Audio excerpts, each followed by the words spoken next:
Hello everyone, welcome to अड्डा 24/7 class 9th and 10th channel. I am Saurabh Sharma और आज के सेशन में हम बात करेंगे किसी एपी के nth टर्म के बारे में कि क्या होती है nth टर्म। तो चलिए समझते हैं। सबसे पहले यहाँ पे अगर मैं बात करूं बच्चों किसी भी अर्थमेटिक प्रोग्रेशन के स्टैंडर्ड फॉर्म की, तो स्टैंडर्ड फॉर्म हम कैसे लिखते हैं सर? ए प्लस डी, ए प्लस 2d, ए प्लस 3d, नेक्स्ट आगे क्या आएगा सर? ए प्लस 4d, नेक्स्ट क्या आएगा? ए प्लस 5d। इस तरह से सो ऑन चलते रहते हैं। यहाँ पे आपको पता है कि सर ये ए क्या होता है? इस एपी की फर्स्ट टर्म को रिप्रेजेंट करता है, फर्स्ट टर्म को रिप्रेजेंट करता है। और डी क्या होता है सर? इसमें कॉमन डिफरेंस को रिप्रेजेंट कर रहा होता है। अब यहां पे ये क्या है? एपी की फर्स्ट टर्म है तो ये A1 से लिख सकता हूं इसको। ये एपी की सेकेंड टर्म है तो इसे A2 से लिख सकता हूं। ये एपी की थर्ड टर्म है, इसे A3 से लिख सकता हूं। इसी तरह से ये एपी की फोर्थ टर्म है तो A4 से लिख सकते हैं।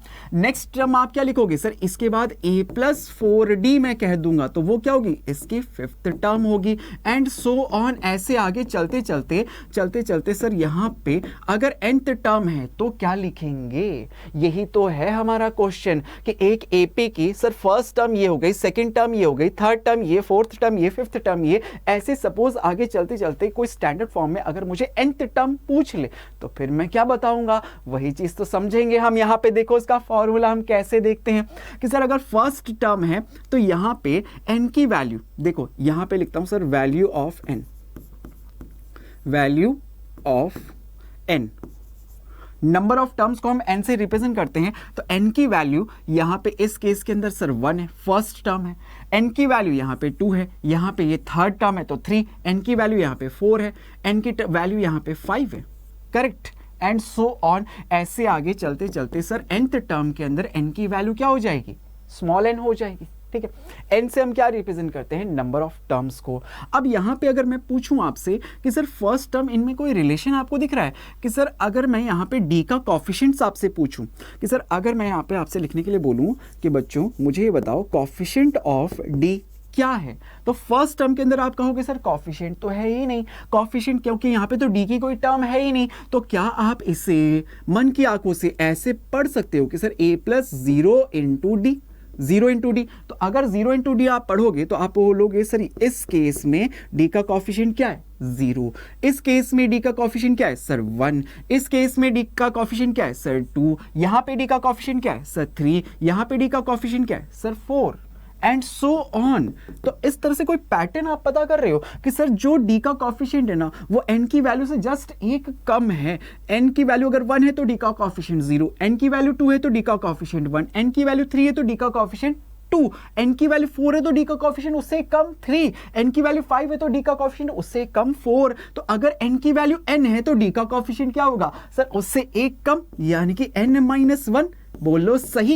बोलो सही आया। अब आप लिखते कैसे हो कोई भी टर्म को? तो फर्स्ट टर्म a तो सब में कॉमन चल रही है सर, फर्स्ट टर्म a तो एज इट इज चल रही है, तो जब मैं nth टर्म लिखूंगा तो फर्स्ट a तो एज इट इज आ जाएगा। ठीक है, a तो सब में कॉमन चल रहा है, देन उसके बाद प्लस का साइन है तो प्लस लगा दिया। देन उसके बाद हमें d लिखना है, d लिख दिया हमने। पैटर्न देखो, d लिख दिया हमने। अब d का कॉफिशिएंट यहाँ पे 1 है, यहाँ पे 1 था तो 1 लिख दिया, 2 था तो 2, 3 था 3, 4 था 4, तो यहाँ n-1 है तो क्या लिखोगे सर? n-1। ये किसको रिप्रेजेंट कर रहा है? इसकी nth टर्म को। और फर्स्ट टर्म अगर आपने A1 से, सेकंड टर्म को A2 से, थर्ड टर्म को A3 से, फोर्थ टर्म को A4 से, फिफ्थ टर्म को A5 से, नीचे 5 लिख दिया फिफ्थ टर्म के अंदर, तो nth टर्म को कैसे लिखूंगा सर? AN से। तो ये फॉर्मूला हमारे पास बन जाता है। किसी भी अर्थमेटिक प्रोग्रेशन की nth टर्म अगर हमें फाइंड आउट करनी है तो हम क्या बताते हैं sir? A plus n-1 into D, ये इसका फॉर्मूला बन जाता है। यह AN रिप्रेजेंट करता है इस AP की nth टर्म को, A रिप्रेजेंट करता है AP की फर्स्ट टर्म को, n रिप्रेजेंट करता है नंबर ऑफ टर्म्स कितनी है अर्थमेटिक प्रोग्रेशन में, और d रिप्रेजेंट करता है कॉमन डिफरेंस को। इस तरह से हम एपी के nth टर्म को कैलकुलेट कर लेते हैं। अब यहां पे एक सपोज मैं आपसे पूछता हूं कि आपको कोई भी सीक्वेंस दिया हुआ हो और पूछ ले कि आप एपी की 10th टर्म बताओ, तो आप इस फॉर्मूले को इजी वे में और कैसे लर्न कर सकते हैं कि सर अगर मुझसे 10th टर्म पूछेगा ना तो मैं कहूंगा A10 इज इक्वल टू, देखो फर्स्ट टर्म A तो एज इट इज, आपको पता है ये 10 क्या रिप्रेजेंट कर रहा है? ये 10 रिप्रेजेंट कर रहा है नंबर ऑफ टर्म्स को, नंबर ऑफ टर्म्स। तो नंबर ऑफ टर्म्स से डी का कोएफिशिएंट क्या होता है? हमेशा एक कम होता है। तो यहां पे लिखेंगे 10 प्लस A प्लस 10 में से एक कम 9d, बोलो आया? तुरंत फॉर्मूला आप लिख दोगे। सर a10 पूछ रहा है तो a प्लस 9d। अगर आपसे a25 पूछे तो आप बोलोगे सर a प्लस 25 माइनस 1 यानी 24d, फॉर्मूला लिख दिया। सर a99 पूछे तो सर a प्लस 99 में से एक कम यानी कि 98d। अगर मुझसे 1000 पूछ ले तो सर मैं लिखूंगा a प्लस 1000 में से एक कम कि सर 999d। ये फॉर्मूले तैयार। कितना इजीली आप किसी भी एपी के कोई भी टर्म आपसे पूछ ली जाए तो इस nth टर्म के फॉर्मूले को हम कैसे सिंपल वे में यूज कर सकते हैं, ये भी मैंने आप लोगों को सिखा दिया। आया? सभी बच्चों को अच्छे से क्लियर हुआ? चलो एक क्वेश्चन लेते हैं यहाँ पे और देखते हैं क्वेश्चन आपसे कैसे सॉल्व करने के लिए बोले जाते हैं एग्जाम के अंदर। जैसे आपको क्वेश्चन ये दे दिया, find the 10th term of this AP.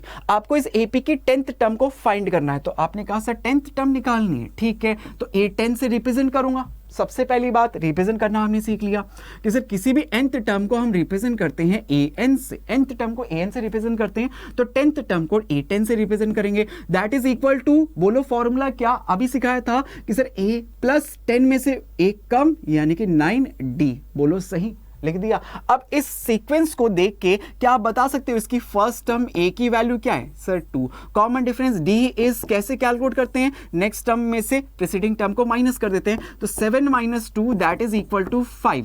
AP है सर, इसमें से इसको भी माइनस करेंगे तो भी 5 ही रहेगा। तो कॉमन डिफरेंस भी आपको पता लग गया। यहां पे पुट कर दूं अगर मैं तो a की जगह आप लिखोगे सर 2 प्लस 9 इंटू डी की वैल्यू इज 5। अब 9 5 जा 45, 2 plus 45 which is equal to कितना आ जाएगा सर? 47।